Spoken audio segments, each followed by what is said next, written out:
Hello, fabulous fans and superstars of my dear friend Nadiya Shah. I am Yuriria Robles and I wish you a very happy New Year 2025. Welcome to the predictions for each sign for the month of January 2025. Remember to consult your sun sign, rising, and if possible, the sign of your natal moon for a more complete prediction. Taurus. The month begins with a tense dialogue imposed by the moon Pluto conjunction in exact opposition to Mars. That signifies a work of action and confrontation, establishing a power struggle that proposes an interaction between the individual and the group in a balanced way. For you, it happens on the axis of public versus private relationships. You are facing a panorama of renewal in your career and public status. You will have to enthuse your home and family to undertake a new life. As a leader, you should act with creativity, considering the group that invites you to your external development.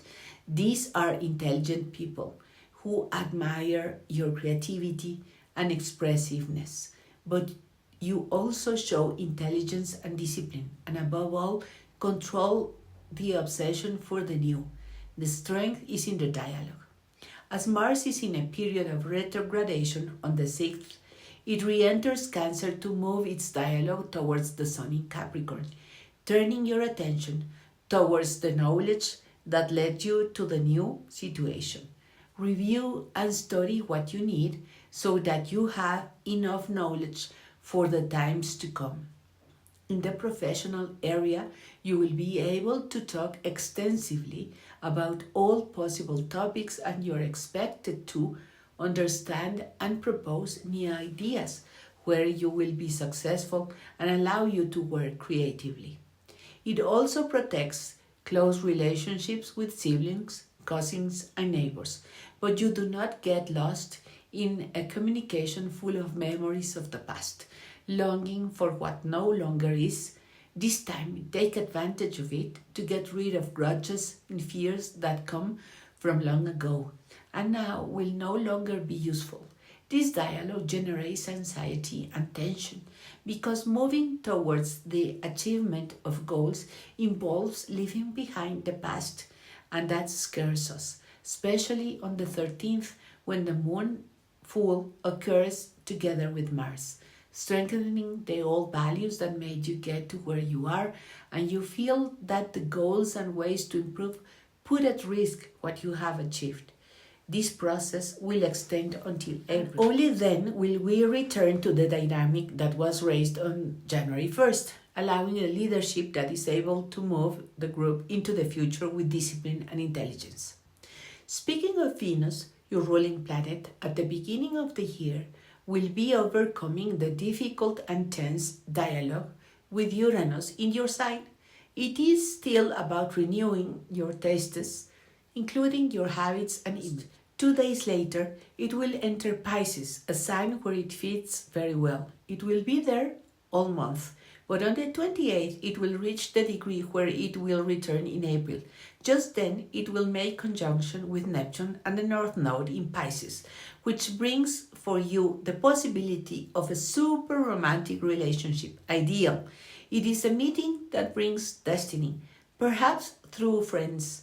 The requirement is that you be careful with expressing your values and talk too much and do not seem mature enough for the situation. Perhaps it is because of your values or resources that they put butts in your way.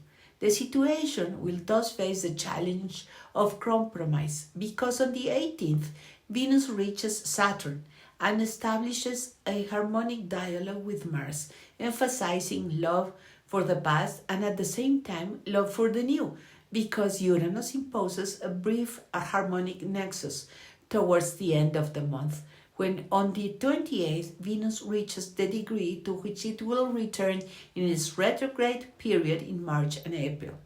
On the 29th it will reach Neptune in Pisces, and the North Node will also enter the sign.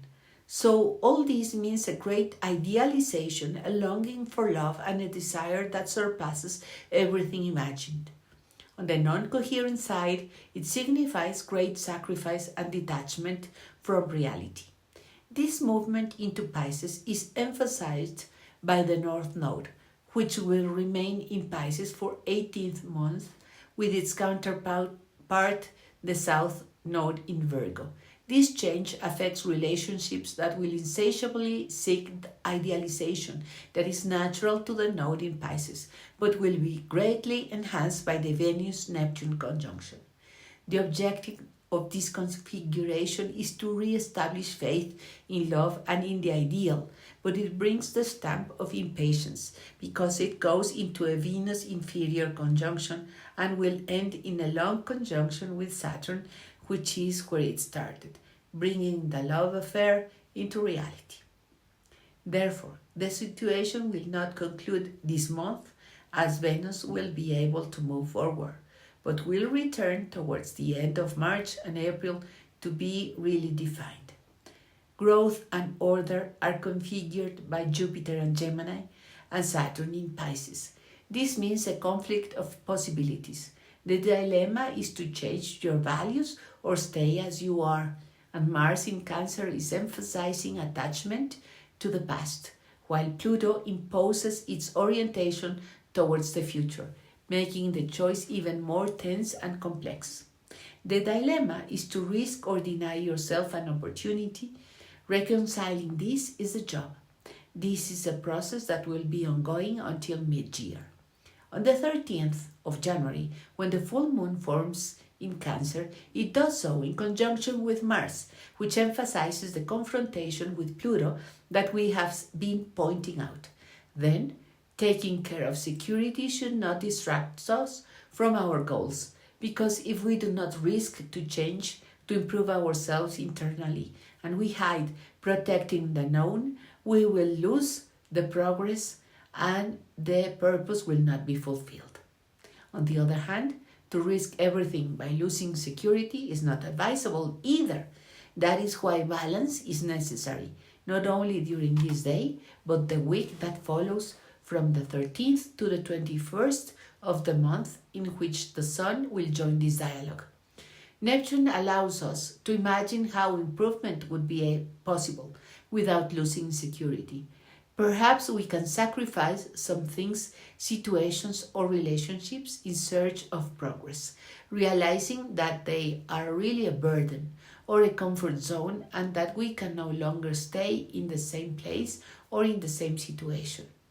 Then we can have honesty and use diplomacy and elegance to say goodbye to the old and strive to achieve the new. As I said at the beginning, it is an exercise of discipline, an effort, a will above all, to reach the desired goal. Now let's remember that belonging does not mean adjust or conform to what others order. It is about offering the best of ourselves and negotiate with others. If they do not want, that's not it. And in contrast, to accept what others are and offer. If you do not want, well, there is no obligation to stay. But by accepting, each and everyone gets the responsibility for their actions, fulfill their obligations, maintaining at the same time a creative attitude in the group.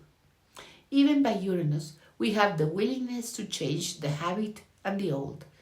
Mercury, in its passage through Capricorn, also focuses us on the goal, but even so, we can insist on the fear that gives us lose what we have gained. And if it means improvement, it is to want to put on new shoes without taking off the old ones.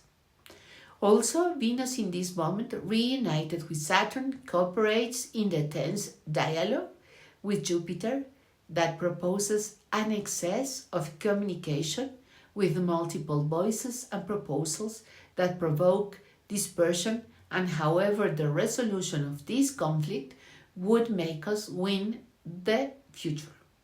I propose calm and patience because the pressure of the new is inevitable. This full moon emphasizes communication with your siblings, cousins, and neighbors. Avoiding arguments will be a challenge for you because you want to protect yourself and others too. So you can avoid this if you travel to nearby places, but where you feel safe. In the profession and in your social circle, new requirements appear and you are not likely to reject them. You have to accept new ideas, what you already are used to do, and although you want to return to the past where everything was accommodated, for now develop more strength to flow and accommodate the changes without settling in anything, hoping that everything fits circumstances every day. At this time, also take care of the legal procedures or professional studies that you have done. It is not without arguing with the authority, but to agree with it. The essential thing is the completion of your goals. Just before the end of the month, on the 29th, the new moon preceded by Pluto and Mercury will signal new professional and social issues that you will have the opportunity to develop from now on. Provided, as I said, that you flow with the new, but you already know how to do that. I remind you only that it is not about imposing a will, yours of course, but to negotiate with enthusiasm to bring the best of you and do not let fear take over your decisions, much less your mind. Also at that time, Mars receives all the support to find reasons, feelings to preserve what is valuable, and with it we will feel strength to defend our beliefs, policies and tastes in an orderly and sensible way. In addition, the North Node promises an ideal, a utopia if you will, and at this time the position of Mars in relation to Saturn seems to show agreement about what is worth preserving and what is not. This last planet is the ruler of the lunation, and its position in Pisces brings us an effort to accept that it is possible to order the imagined reality. At times it will be too big, what we imagine, and we will still suffer the excess of Pisces, but we will try to reach an improvement. Anyway, the essential challenge to overcome is to accept the wound, to forgive in order to move and force oneself to negotiate, being honest with those who are really necessary. Only in this way we will be able to overcome resentment and anger and paralysis. This contradiction between the group of planets in Pisces and the group of planets in Aquarius makes it difficult for us to act. On the one hand, awakens the rebellion, and on the other, the wound of acting inopportunately or unsuccessfully. The essential in terms of relationships is to accept that we must communicate without falling into dramas, manipulations, or victimization. But the obligation now, and for 18th month, is to understand the feelings, our own and others. The analysis will not be fashionable, but we must strive to take them into account. The path of resolution is long and goes in this direction. First, let's give space to the new, asking ourselves what we want to free ourselves from. Then, let's review what is truly valuable, inspires us, and has a special value in the heart. Let's make the decision to act with discipline and then remember our purposes and goals. It is with all this that we understand that changing is for our good. Neither foolishness nor dramas help us at this time. To end the month, the emphasis in Aquarius helps us to be intelligent. But remember that we are beginning to revalue intelligence, however high it is. It cannot isolate us by arrogance. It is rather to teach, communicate to others, suggest new ways and solutions, not to impose them by force. Even if it is Pluto, let us choose the path of transformation and let us avoid the path of imposition. We can do it.